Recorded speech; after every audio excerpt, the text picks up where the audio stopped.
Nós estamos aqui com um convidado super especial. É o meu amigo Marcelo Strama. Marcelo tem uma vida empresarial intensa, ele tem uma ligação muito forte com a Baixada Santista e é também, hoje, o presidente da JUSESP, da Junta Comercial do Estado de São Paulo, e já esteve como secretário adjunto da Secretaria de Indústria, Comércio, Ciência e Tecnologia. Uma honra receber você aqui, meu amigo. A honra é toda minha, fico muito contente de estar no programa comandado por essa fera, Sérgio Redol, uma pessoa que a gente tem admiração, respeitada por todo o meio, não só dentro da imprensa, mas no governo do Estado, uma pessoa muito querida. Muito obrigado. Então, é uma alegria a gente estar aqui, viu, Sérgio? Obrigado. Da mesma forma, Marcelo.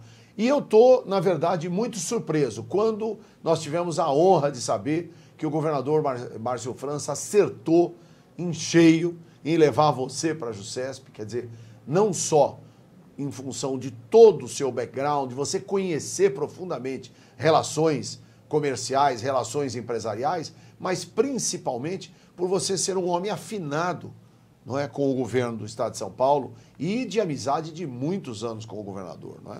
Márcio França. E eu queria que você me dissesse quais foram as surpresas que você teve lá. Porque assim, Marcelo, eu como advogado já atuo na junta comercial através dos despachantes, dos nossos assistentes e tal, que sempre vão lá fazer aquele trabalho administrativo, né, de apresentação dos contratos sociais, quando há alterações e tal, não sei o quê.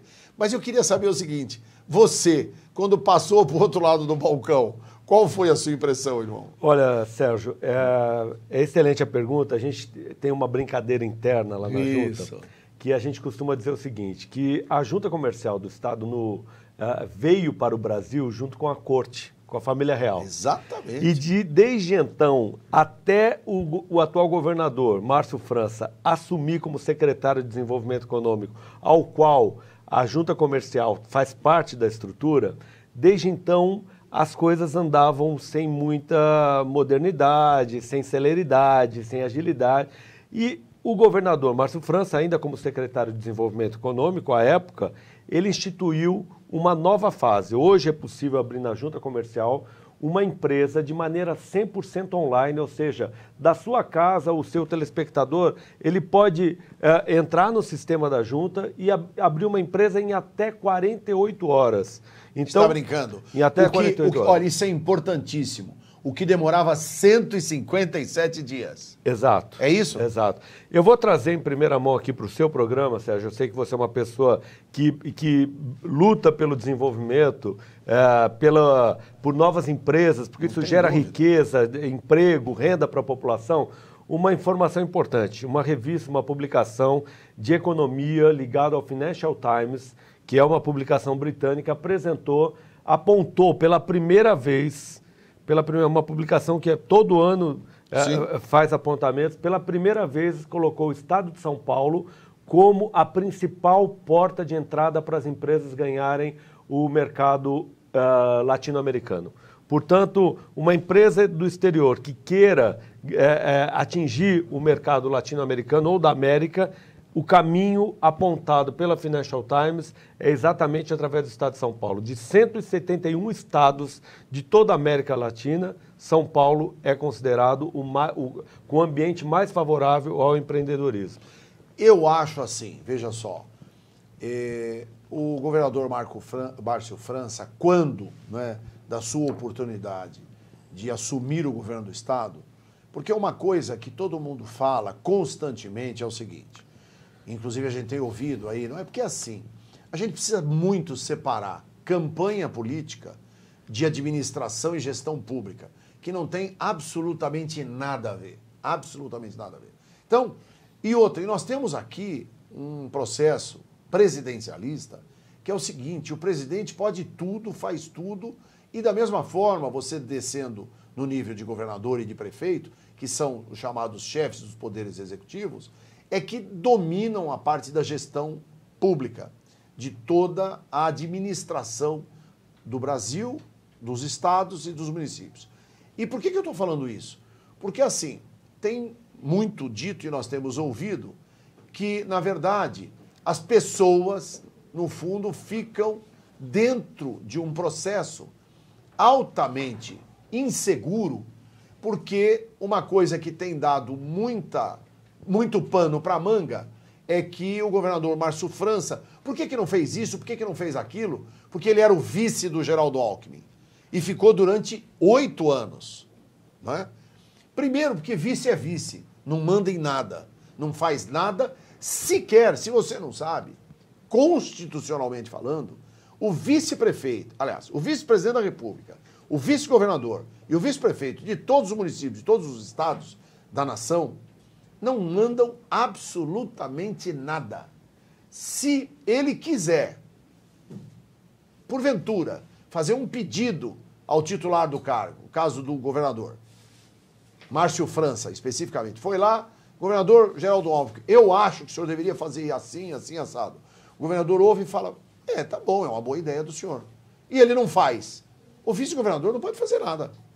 Não tem o que fazer. Não, mas eu estou falando isso pelo seguinte, porque o governador Márcio França, todos os cargos que ele assumiu, pelo menos ele tem visto, é isso. Tá certo? Você vê, como prefeito, foi um exemplar em prefeito, tá certo? Em São Vicente, a ponto de ser reeleito com uma... 93%. Não, e é histórico, ninguém nenhum cargo no Brasil teve 93%. Agora, inclusive, a votação dele em São Vicente foi estrondosa. Passa de 70%. Passa de 70%. Quer dizer, e eu estou falando isso como jornalista, eu não estou falando isso como eleitor, como admirador da administração do governador Márcio França, mas o que eu sinto é o seguinte, o que eu acho muito legal no governador, e é isso que eu acho que você tem, porque vocês são amigos, vocês já trabalham há muitos anos, você o conhece, inclusive eu quero corrigir aqui, eu falei Secretaria de Indústria e Comércio, não é. É Desenvolvimento Econômico. Secretaria de Desenvolvimento Econômico, aonde o governador Márcio França era o secretário e o meu querido amigo Marcelo Strama era o secretário adjunto. E, na verdade, todo esse trabalho desenvolvido por ele, pelo governador Márcio França, dentro dos cargos que ele ocupou, sempre foram extremamente pontuais.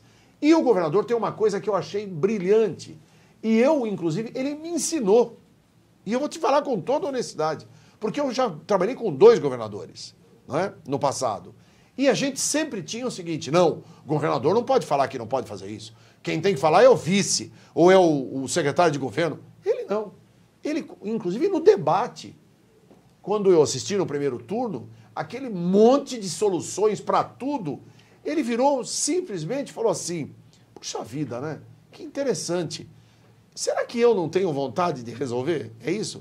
Quer dizer, eu estou lá, venho da administração geral do Alckmin, fui o vice, hoje sou o governador, vocês acham que eu não quero resolver isso? Não, só para entender. Porque se eu pudesse, se eu tivesse dinheiro para resolver, nós resolveríamos. Exato. Quer dizer, com simplicidade, ele ganhou. Foi isso que eu, inclusive, externei isso para ele. Foi nesse momento que o senhor ganhou toda a confiabilidade e a credibilidade do eleitorado para sair de 4%, superar um candidato que foi o Paulo Scaff, que estava com quase 35%, e tirar dele o segundo turno. Eu classifico isso com uma palavra, verdade. É um governador verdadeiro. Repare que ele fala com sinceridade, ele apresenta os problemas com sinceridade, reconhece que tem coisas que devem avançar. Você colocou muito bem a questão de ser vice, ele sempre foi muito ético, nunca quis aparecer mais do que o governador Alckmin, sempre respeitou a posição do governador, e ele respondia pela Secretaria de Desenvolvimento Econômico, ao qual fez um trabalho excepcional. Trabalho do governador Márcio França como secretário, os frutos nós estamos colhendo agora. Abrir empresa em até 48 horas, o Estado de São Paulo apontado como a principal porta de entrada para o empreendedor estrangeiro, enfim. O governador não é aquela coisa plastificada, não é aquela coisa de mentira, que tudo soa falso, que são frases prontas de marketing. O eleitor, Sérgio, você classificou muito bem, o eleitor está cansado daquela postura. Cansado. E as pessoas veem sinceridade no governador Márcio França. Verdade, porque verdade. Ele fala com muita transparência. E é isso que as pessoas esperam de um administrador público. E vamos falar sobre uma coisa que eu acho, Marcelo, e que você tem atacado com muita propriedade e com muita competência, essa informação que você está dando, com todo respeito, nem eu sabia. E é importante eu repetir. O nosso presidente do PROCON, da JUSESP, não é? Dr. Marcelo Strama, ele falou com muita propriedade. Hoje, qualquer cidadão comum que queira abrir uma empresa, 72 horas...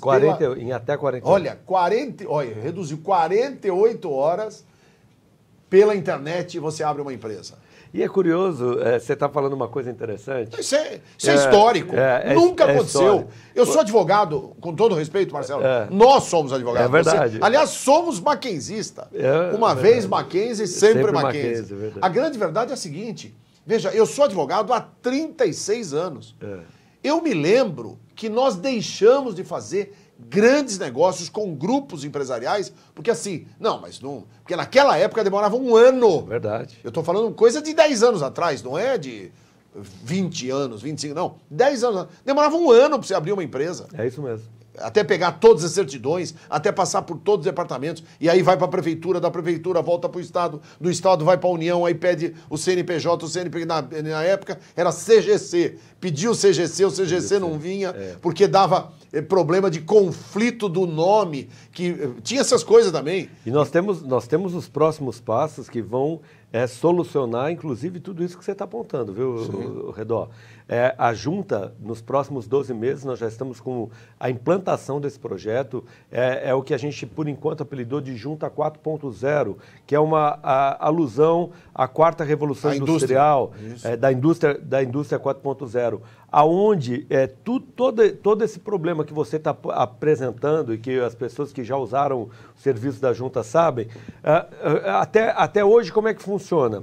A pessoa primeiro tira um CNPJ, depois tira o número de inscrição estadual e aí com posse de todos esses documentos vai até o município e às vezes encontra o quê? Olha, nesse endereço você não pode abrir esse tipo de empresa. Nós estamos invertendo o processo. Por determinação do governador Márcio França, o governador quer que crie facilidade para os municípios. Nós estamos integrando o sistema dos municípios ao da junta comercial, de modo que as empresas, ao dar entrada na junta, já tenham a consulta prévia no município e isso vai criar facilidade para o empreendedor abrir sua empresa no estado de São Paulo, já através da junta, com a comunicação com a Receita para tirar o CNPJ, com o município para ter a viabilidade do local e também para fazer o licenciamento junto aos bombeiros, para as empresas que tiverem necessidades, a Anvisa, Meio Ambiente, todos os órgãos de licenciamento.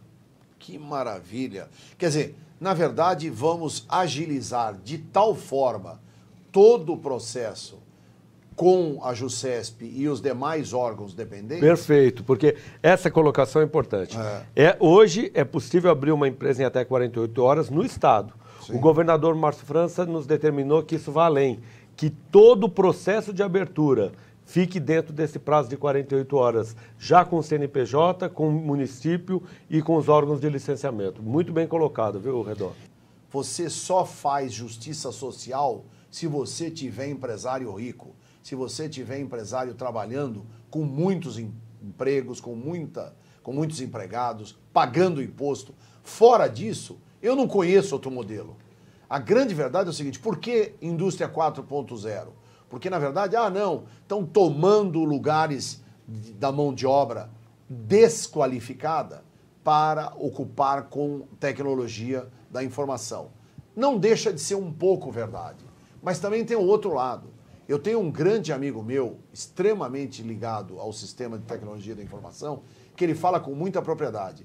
Redó, todo maquinário, quanto mais sofisticado, toda tecnologia, quanto maior ela tiver a sua pujança, o seu lastreamento na sociedade, mais ela vai precisar de ser humano. Se você não tiver ser humano, você não tem como tocar. É perfeito. Porque ela não pensa, computador não pensa. Na verdade, à medida que alguns tipos de trabalho deixam de existir, outras formas de trabalho passam a existir. Né? Vão surgindo. Você vê, eu posso citar o caso do Uber, não é? Exato. Quer dizer, o Uber é uma máquina, é um aplicativo criado por meia dúzia de americanos que hoje está no mundo inteiro. E teve resistência em Nova York, teve resistência aqui em São Paulo, teve em Londres, teve em Paris, em tudo quanto é lugar. Por quê? Porque os taxistas não admitiram. Essa que é a verdade. Quer dizer, a mesma coisa, a Airbnb, a maior rede de hotelaria do mundo. Sem ter um hotel. Sem ter um hotel, sem ter um empregado. A maior frota do mundo sem ter um carro. Sem ter um carro. Essa é a revolução quarta revolução industrial. Exatamente. Então, só que é o seguinte, quantas pessoas desempregadas, quantas pessoas que quiseram aumentar a sua renda foram para o Uber? Hoje tem uma possibilidade de renda sem a necessidade de uma carteira de trabalho. E outro, então, cara, quer dizer, é uma modernização. O cara, para entrar no Uber, ele não precisa fazer nada. Ele se cadastra lá, põe o Enter, Exato. Cai lá, os caras credenciam ele já faz parte do sistema e vamos embora. Agora, Redó, eu estou pensando aqui, eu vejo como muito importante um administrador público ele ter a experiência e a vivência da máquina pública. Porque não tem dúvida. A gente vê que entrou na moda as pessoas quererem negar a política. Olha, eu não sou da política, eu sou gestor, eu sou... E, na verdade, é isso que me causa preocupação. Vou te dar um exemplo, Redó, que aconteceu na Índia. Sim. Quando a Índia ainda era colônia da Inglaterra, isso é um case que se estuda em todas as faculdades de economia, o efeito cobra. Eu sei que você já ouviu falar disso. Sim, lógico. A Índia tinha muitas cobras pelo país. E aí o que aconteceu? Eles falaram assim, olha, vamos mandar um gestor aqui da Inglaterra para cuidar. E ele não conhecia a cultura local, ele não conhecia o povo da cidade, do país. E eles acharam que mandar um gestor com experiência em administração privada ia resolver o problema da Índia. Sei. O que aconteceu? Ele falou, isso é fácil para resolver. Fez numa canetada, ele tomou uma decisão. Olha, a partir de hoje, a gente compra por cobra morta que o indiano trouxer para o governo. E falou, nós vamos resolver o problema das cobras. Bom, só que animal lá é sagrado. O que aconteceu? Mas nesse caso não foi isso. O indiano viu a possibilidade de matar cobra como um meio de ganhar dinheiro. E aí eles começaram a criar cobra em suas casas. Fizeram cativeiros, esperavam as cobras se procriar, pegavam as cobras e levavam para o governo. O governo, depois de um tempo, percebeu, opa, o tal gestor não era tão eficiente assim. Lógico. Ele não conhecia a cultura, não sabia como que era, e as cobras foram se procriando e ele, aí um ato ainda pior, outra canetada. A partir de hoje, nós não compramos mais cobras. O governo deixa de comprar cobra. O indiano se viu com todas aquelas cobras dentro de suas casas. Vamos soltar na rua. Soltaram todas as cobras, exatamente. Ou seja, se multiplicou exponencialmente o número de cobras no país, não se resolveu o problema e aumentou o problema. Eu quero dizer com isso, nós temos um segundo exemplo, que foi na Cidade do México, exemplo muito parecido. Olha, você conhece bem, a poluição muito maior do que a cidade de São Paulo. Muito maior, a Cidade do México. Cidade do México. Trânsito caótico, chegou alguém que se dizia um gestor e ele falou o seguinte, olha, a partir de hoje, fez aquele rodízio sem diálogo, sem conversa, sem escutar especialistas, achando que pode resolver tudo numa canetada só. Olha, a partir de hoje, é rodízio. O rodízio vai ser assim, carro par só anda em dia par, carro ímpar só anda em dia ímpar. Foi um rodízio radical, não foi horário, foi os dias por completo. O que aconteceu? O indiano tinha um carro bom, ele vendeu aquele carro que era bom e comprou 2 pela metade do preço, ou seja... E que tinham placas diferentes. Com placas diferentes, um com placa par, um com placa ímpar. O que aconteceu? Multiplicou o número de carros e piorou o trânsito e a poluição, porque dobrou o número de automóveis. Eu quero dizer com isso, Redó, que não se resolve as coisas na canetada. Se resolve com diálogo, com experiência. Sim. Não é qualquer pessoa que chega da iniciativa pública e vai achar... Nós tivemos recentemente exemplo dizendo assim, olha, nós vamos acabar com a Cracolândia aqui em São Paulo. Foi. E a gente vê o que aconteceu. Passou trator, deu jato d'água em moradores. O que aconteceu? Espalhou a Cracolândia. É um efeito vários bairros de São Paulo. Bairros que não tinham. É o tal efeito cobra. E isso aí a gente tem que ver com muito cuidado. É necessário ter experiência, ser a pessoa do diálogo. Então, o senhor estava falando do governador, Sim. veja a greve dos caminhoneiros. Isso. Quem foi que assumiu o comando? Muitos se esconderam, porque assunto delicado, assunto polêmico, os marqueteiros de plantão falam o seguinte, olha, vamos tirar o nosso candidato do ar. Vamos Entendi. tirar, some. O governador Márcio França assumiu a questão, chamou os caminhoneiros para o diálogo, conseguiu dar a solução e disse o seguinte, olha, São Paulo não é conduzido, São Paulo conduz. Deu a solução para o Brasil, com diálogo, com experiência, por isso cada vez mais a gente tem que apostar na experiência para que, a partir de São Paulo, o Brasil possa avançar. E o mais importante, você citou aí, Marcelo, uma coisa que eu tenho que relembrar aqui. Na verdade, essa questão da paralisação dos caminhões foi uma coisa assim estrondosa. A persistir mais 10 dias iria quebrar o país. É verdade. Porque, veja, só na parte do hortifruti granjeiro, só na parte dos ovos com as granjas, só na parte dos ovos com as granjas, foram mais de, uma coisa que eu não sabia, mais de 1 bilhão de cabeças de galinha que morreram. Meu Deus. 1 bilhão. Olha o prejuízo, né? 1 bilhão. Sabe o que é isso? Aí vai falar, não, esse cara tá sonhando. Eu vou só explicar. Por quê? Porque acontece o seguinte, muitas galinhas que estavam chocando, o que aconteceu? Elas chocaram, não é? E, na verdade, você tem todo um processo, porque no fundo é o seguinte, existe aí também, né, nesse processo das granjas, que eles fazem, né? Um frango que demora 1 ano e 2 meses para ficar, não é? Eles fazem esse frango em 6 meses, com muito hormônio, 4 meses, ficar enorme, não é? E já ir para o abate. Isso. Tudo isso é assim. Quem não sabe vai aprender agora. Dentro dos viveiros, ficam lá todos os pintinhos que eles colocam luz e comida o dia inteirinho. Eles não dormem. Eles ficam comendo. Comendo, iluminação, comendo. E todo o tratamento, hormônio, não sei o quê, o bichinho vai crescendo. O que acontece? Com a ausência com a ausência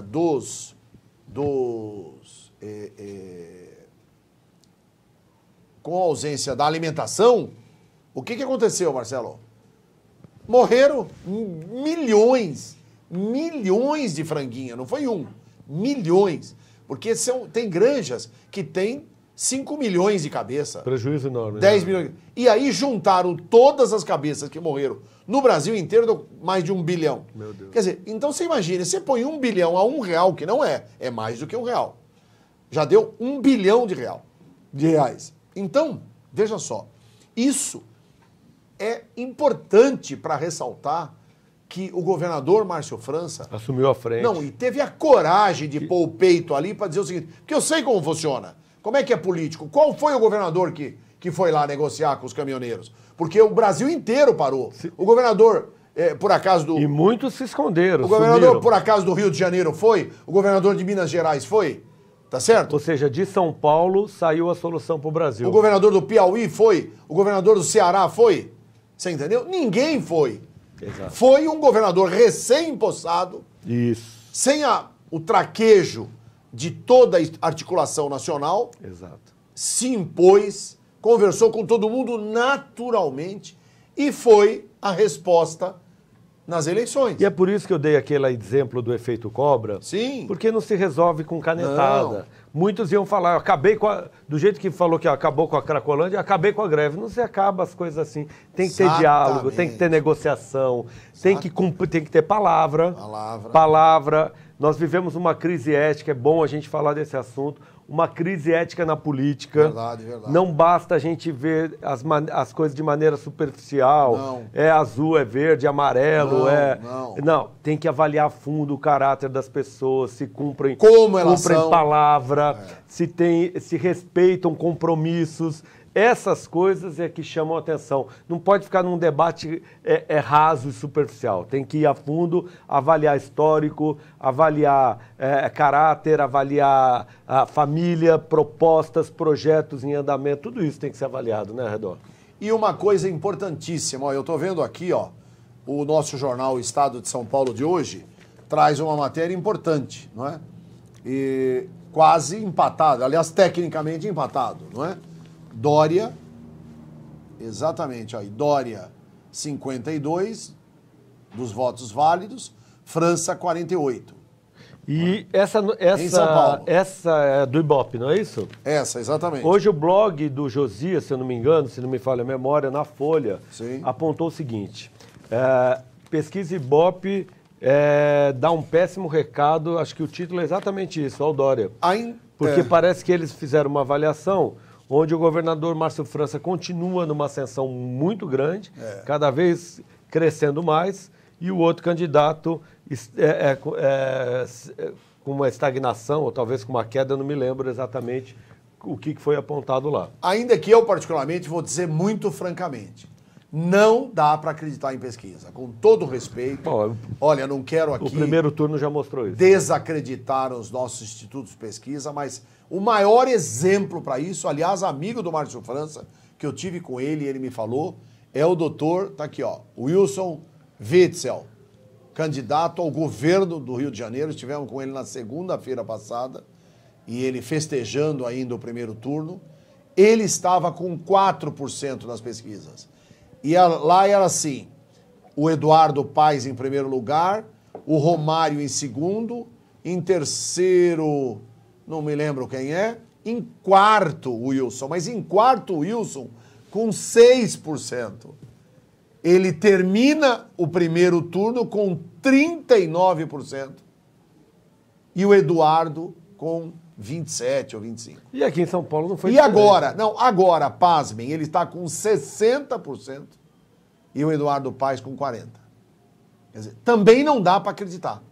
Porque se você pegar proporcionalmente, ele estaria dentro de uma proporção lógica. Nós aqui somos advogados, não temos conhecimento de matemática, até porque não é a nossa área, mas é fácil você entender.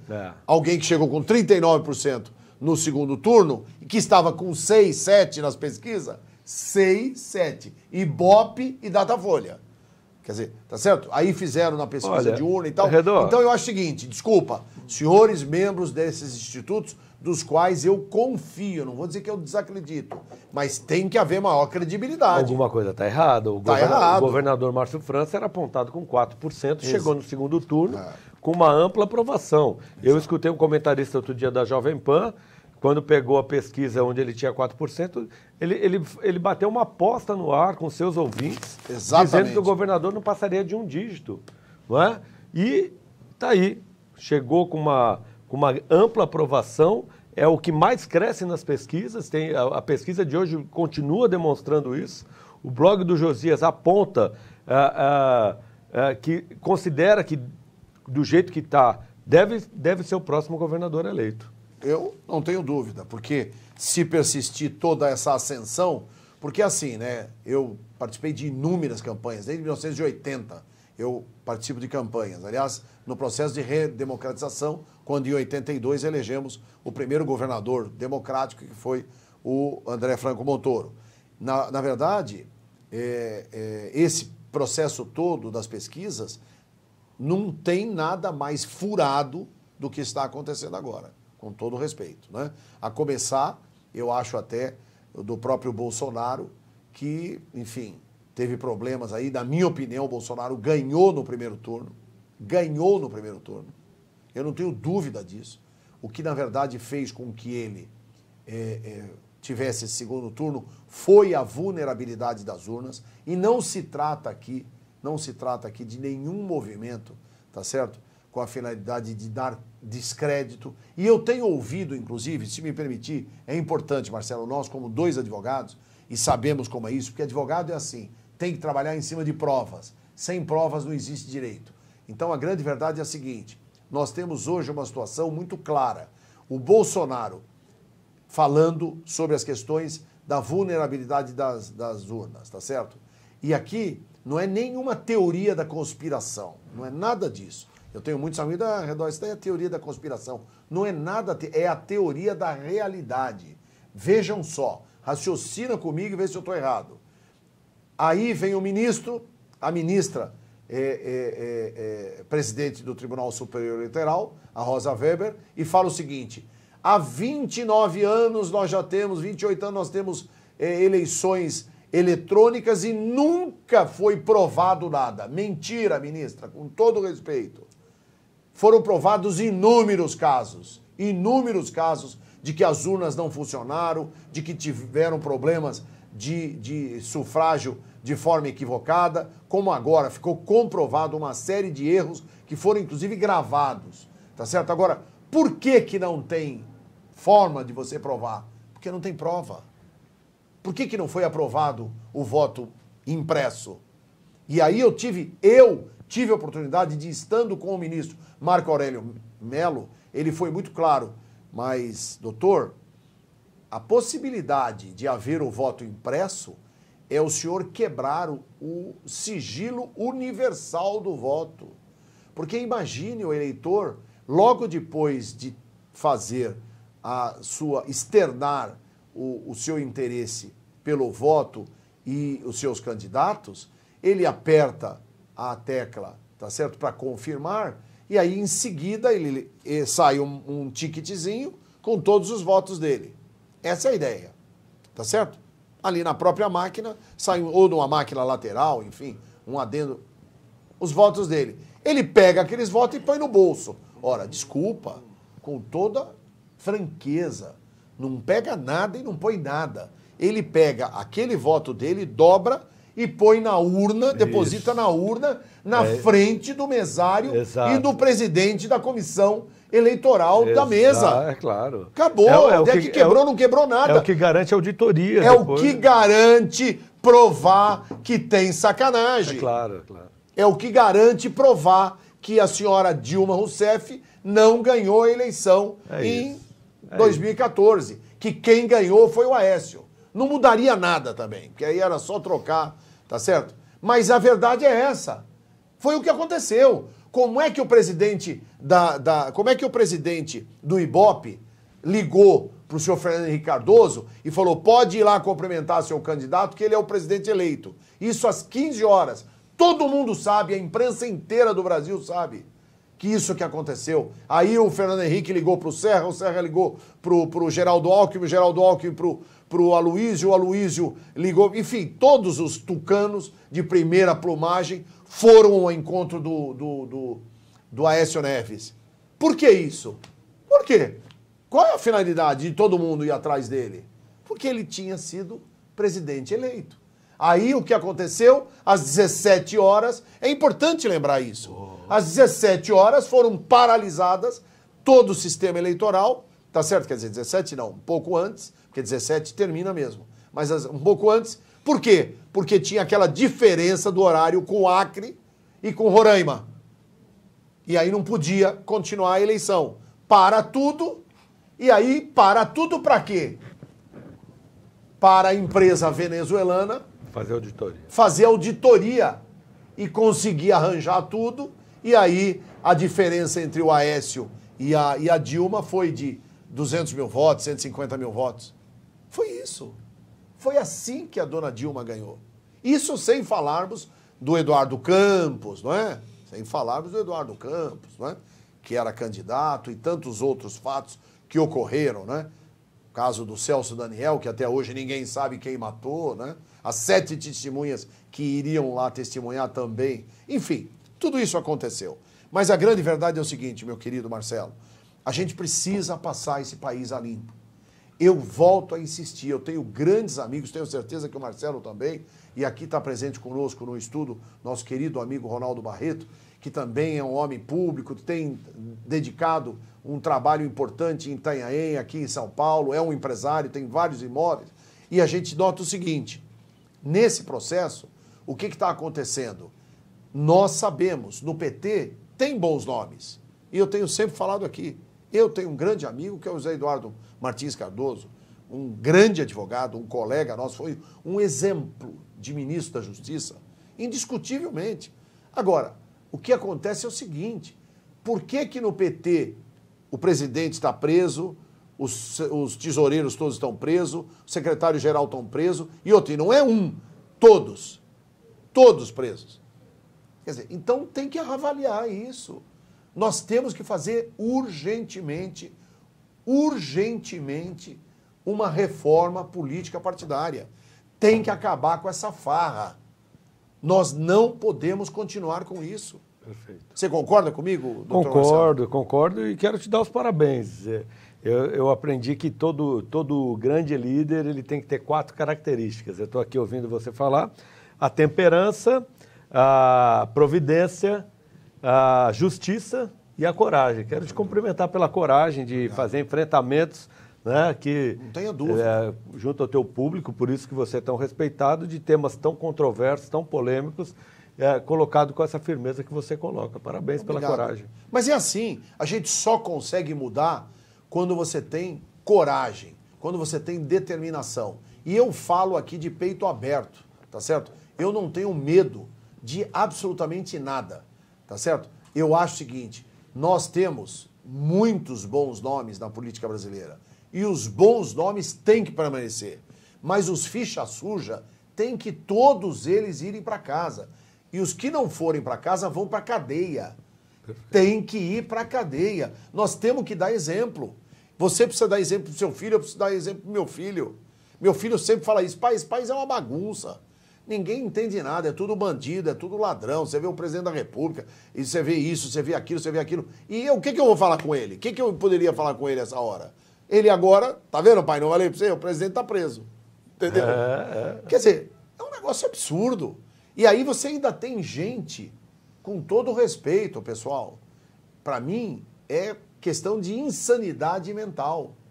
Você veja agora, recentemente, o Cid Gomes foi falar para os petistas numa reunião fechada, só altos petistas e vários cabos eleitorais e vários deputados, vários senadores, falando, nós precisamos fazer uma higiene mental.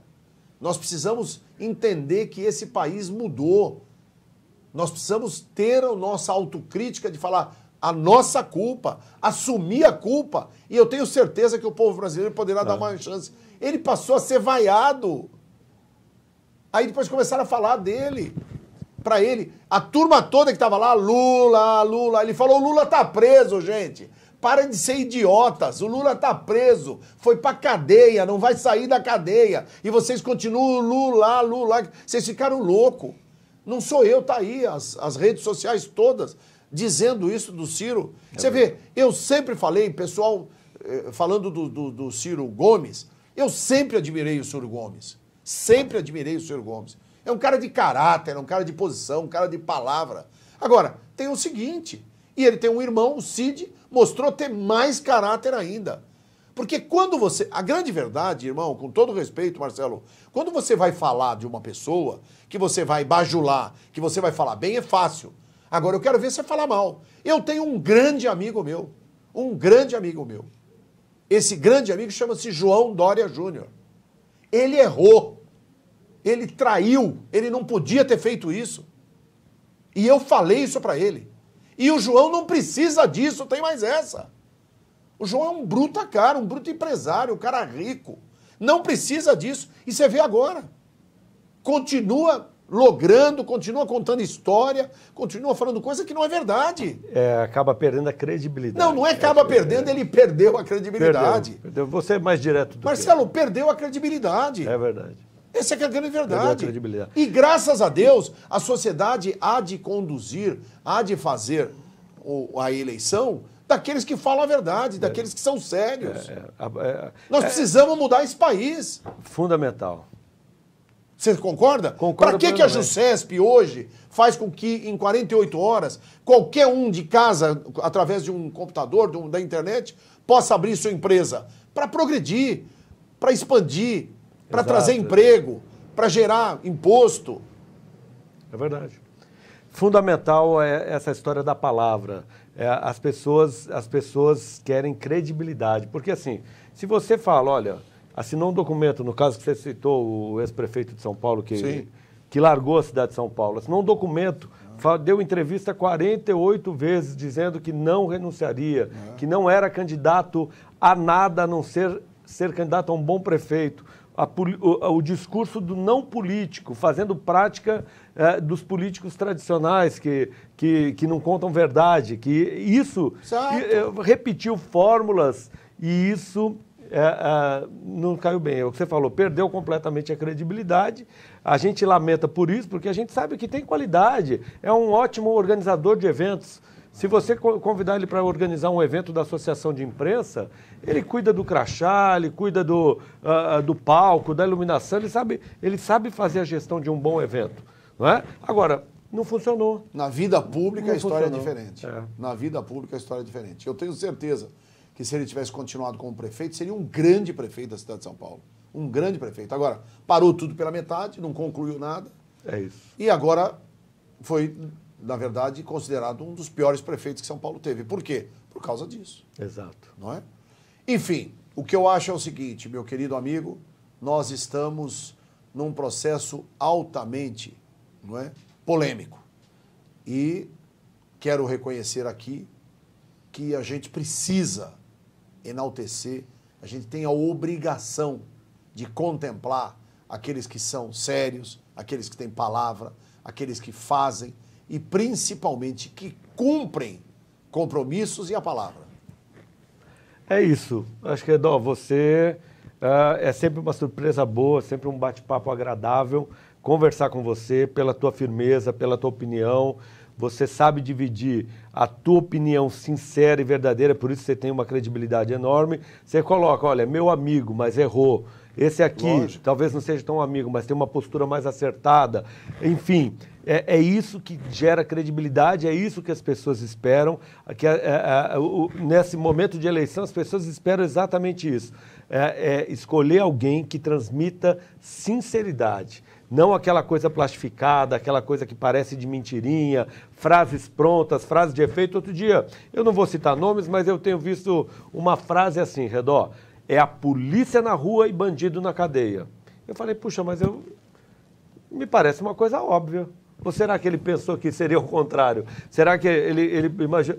Eu não preciso ouvir um candidato dizer que é a polícia na rua e o bandido na cadeia. Isso é uma frase tão antiga que a gente já viu em tantas campanhas, não é verdade, Redó? Repetir essa fórmula nesse momento que as pessoas têm mais informação soa até como ridículo. É verdade. Né? Eu quero aproveitar nesse importante momento para a gente falar aqui do Brooklyn Fest. Eu até peguei aí, sabe por quê? Eu ajudei a fundar o Brooklyn Fest. Brooklyn Fest. Isso, se eu não me engano, foi em 1997. Porque eu fui coordenador de turismo do estado de São Paulo. Não é bem eu ajudei a fundar, não é isso. Eu ajudei a promover e estimular, porque as festas eram muito... E aí o Brooklyn Fest foi, na verdade, extraído, não é, do Oktoberfest de Santa Catarina. E eu estou vendo aqui, e eu estou, então, falando para vocês que é do dia 20 ao 21 de outubro, 2018, das 10 às 22 horas, é uma festa maravilhosa, no quadrilátero das ruas Joaquim Nabuco, exatamente, nós inauguramos na Joaquim Nabuco, Princesa Isabel, Barão do Triunfo e Bernardino de Campos, no bairro do Brooklyn. É maravilhoso, tem uma programação fantástica. Vou também falar dessa revista maravilhosa, que é Il Giorno, do meu querido amigo, este jornalista exemplar, que tem tido um trabalho fantástico. Olha que fantástica aqui, olha, a nossa revista. Ó, ele sempre traz aqui, ó, Associação, deixa eu mostrar, né? Associação Paulista de Imprensa, olha lá, tá lá o nosso cartãozinho, ó, isso, olha lá, tá dando para ver aí? Isso, focaliza aí, meu amigo Meirelles. Então, e essa revista é fantástica, fantástica. Olha, inclusive, tá aqui, fez aqui uma homenagem para todos nós, ó. Olha só. Eu, Cláudio Turi, a nossa querida Rose Campos, a nossa competente secretária, a Fabiana, Marlene Dion e todo o timaço aqui presente, falando da API. E eu não posso falar em revista italiana sem citar meu grande amigo Fernando Mauro Trezza, que é o presidente da ABSECOM. Nosso futuro candidato, nosso futuro deputado federal lá federal na Itália. Lá, exatamente. Lá Aliás, você ajudou, né, Marcelo? Vamos fazer o possível para elegê-lo. Para elegê-lo. Tem muitos amigos e parentes na Itália que tem que estar junto com o nosso presidente da associação. Então, e nós, na verdade, temos um trabalho e um compromisso, não é, com o nosso querido amigo Fernando Mauro Trezza, porque ele foi candidato a senador pela Comunidade Europeia, inclusive ajudamos, estivemos juntos e tal, fez mais de 5 mil votos e até o próprio Berlusconi aí até já convidou para ele sair pelo partido do Berlusconi e tal, candidato a deputado federal. E nós vamos trabalhar. E eu quero agradecer então meu querido Marcelo D'Angelo e o Alberto Fusco, não é, por esse jornal fantástico, o Giorno del Sudamérica, o jornal da Você falou, olha, eu não posso falar de Itália sem falar, eu imaginei que você ia falar de massa, de macarrão, então, que faz parte também, né? Então, tá vendo? Eu não posso, aqui, ó, de novo, aqui, ó, nosso César Neto, Cezinha, isso, já foi diretor da nossa casa, hoje aqui é conselheiro, César Neto, com mais de 30 anos, 20 anos comemorado na Assembleia Legislativa, fantástico, da sua coluna no jornal O Dia aqui de São Paulo, mais de 100 mil exemplares todos os dias, e ele traz aqui matéria sobre o Flávio Bolsonaro e o Eduardo Bolsonaro. O Flávio virou um grande senador com mais de 1 milhão de votos lá no Rio de Janeiro. E o Eduardo Bolsonaro, deputado federal também, com uma infinidade de votos. Inclusive eu vi um vídeo do Eduardo Bolsonaro onde ele diz que ele orienta as pessoas a não votarem no PSDB, né? Não sei se você viu esse... Isso eu não vi, não. Eu tenho. Mas tem, manda para mim no meu WhatsApp. E outro, e mais importante ainda, é a nossa futura revista, aqui, a revista da imprensa paulista, que traz em destaque o nosso governador Márcio França, a força da APEC, com o turismo de compras, né, no circuito 25 de março e adjacências, né? E também a questão das urnas, ó, e tá aqui as urnas, ó, que as urnas ainda são importantíssimas e tem várias matérias aqui, além da Febracom, ó, já estou fazendo comercial de todo mundo, ó, Febracom, que é a Federação Brasileira dos Correspondentes Bancários, do meu querido amigo Dr. Armando Paes, que é o presidente da Febracom, e está com um projeto fantástico lá. E o nosso futuro 23º Encontro Nacional da Imprensa, que vai acontecer nos próximos 23 e 24 de novembro. Quero ter você aqui e o nosso governador eleito, hein? Maravilha. Se Deus quiser, vamos estar juntos. Eu acho assim, meu querido amigo, nós estamos já no limiar da nossa conversa extremamente... Sempre trazer o programa é um prazer, meu querido Marcelo Strama. E você tem aí as suas considerações finais. Esteja à vontade para falar aquilo que o seu coração sente nessa hora. Olha, eu só quero te agradecer a oportunidade, dizer que uma conversa com o Sérgio Redó, meu amigo, é sempre muito prazeroso, nos colocar à disposição de todos os empreendedores, contabilistas, advogados na junta comercial. A gente está, por determinação do governador Márcio França, criando sempre um ambiente favorável ao empreendedorismo. Sim. A gente está à disposição de depois contar com mais detalhes, Sérgio, os próximos passos da junta, Sim. aonde que a gente vai facilitar ainda mais a vida do empreendedor, para que sempre São Paulo, como diz o governador Márcio França, conduza e não seja conduzido. São Paulo dá a regra para o Brasil, São Paulo responde por 48% de todos os registros empresariais do Brasil, portanto, quase metade Sim. dos registros empresariais do Brasil passam pelo estado de São Paulo. Desejar a todos uma boa eleição, um momento de muita reflexão, que não se... a gente não pode pedir voto e nem estamos aqui para isso, Lógico. Mas que não se deixe... Não, é importante.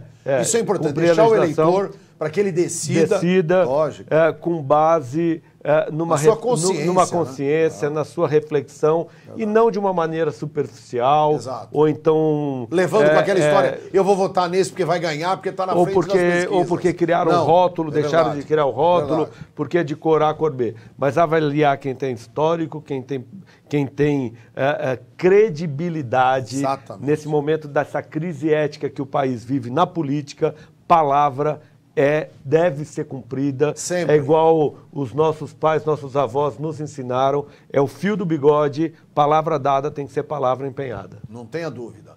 Aliás, eu tenho um grande amigo que fala que palavra dada é seta lançada e não pode voltar atrás, né? E o meu querido amigo, aliás, dois, né? Quem fala muito isso é o Campos Machado, que eu quero cumprimentá-lo e mandar um forte abraço, né? Pela sua reeleição fantástica, mais de 100 mil votos. E nós também vamos receber no programa aqui nosso querido Luiz Souto Madureira, o secretário adjunto, né, de Justiça, Cidadania do Governo do Estado de São Paulo, e ao meu querido amigo Camilinho Cristófaro. Né? Sua verdade não for a minha verdade. Camilo é uma figura fantástica, corajoso também. Enfrenta, faz um mandato na Câmara Municipal de São Paulo exemplar. É uma referência dentro do partido. Cuidando da cidade. Cuida da cidade. Fiscalizando aquilo que está errado. E não é isso que todo mundo espera. E não se acomodou, Ele está fazendo o que a Constituição manda e o que todos os vereadores deviam fazer. E não se acomodou, porque é sempre cômodo você fazer parte da base do governo. É lógico. Quando você faz um enfrentamento porque defende a verdade, é complicado. Sempre, você paga o preço. Mas o Camilo, ele tem dado um exemplo em relação ao mandato que ele exerce na Câmara Municipal de São Paulo.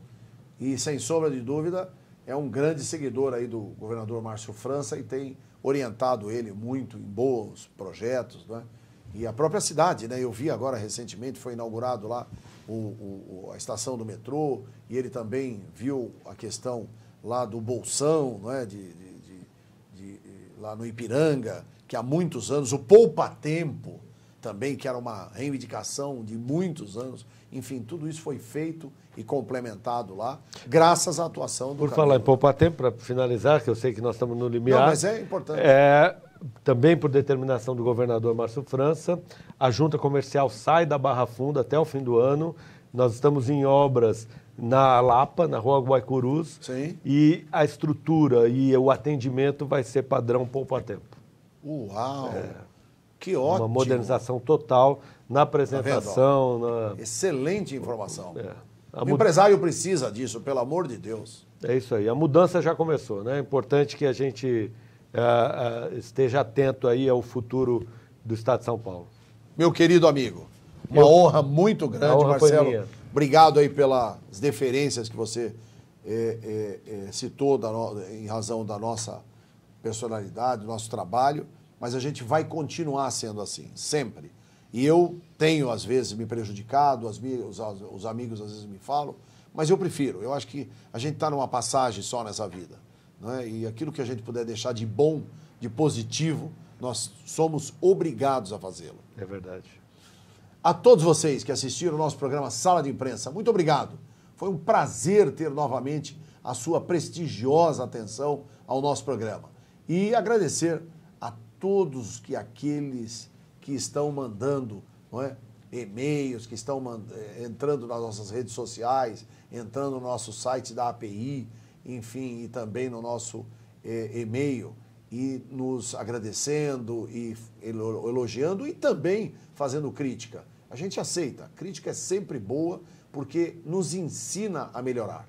Muito obrigado, até a próxima. Felicidades. Fiquem todos com Deus.